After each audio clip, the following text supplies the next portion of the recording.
no, very important, but also be Yeah. careful. Okay.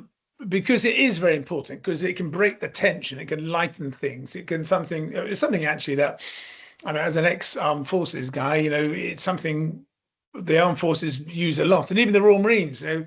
one of their core values is humor in the face of adversity.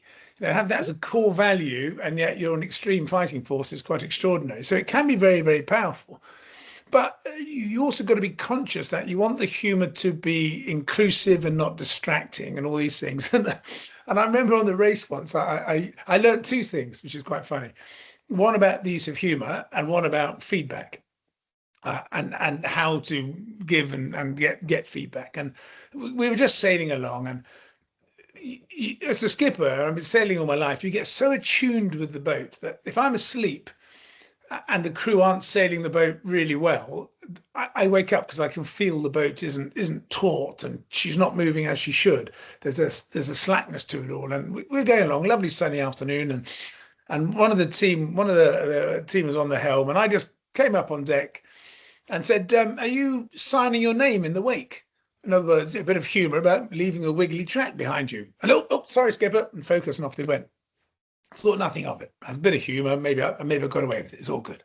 Uh, Later, as we arrived into the harbour, I always used to run a session where I get the whole team together and we'd talk about the race. And I'd say, look, team, any feedback for me about my leadership, anything I could have done better, and this sort of stuff. And then I also used to do one-to-one sessions as well. But the first two ports, I started off with a team session. That's right, team session. Right, team. Anything about my leadership and anything I could have done better? And this guy stood up, the bloke that I said about signing your name in the wake, and he said, "Skipper, you really, really annoyed me the other day when came in. You just took the mick out of me, and you made a laughing stock out of me. This sort of stuff." And I was thinking, "Oh, damn, that wasn't my intention at all." So I learned two things about humour. Be really conscious who's receiving it and how you're giving it, but also the Yeah. thing about feedback was more important. Before you do a team debrief, do individual debriefs first.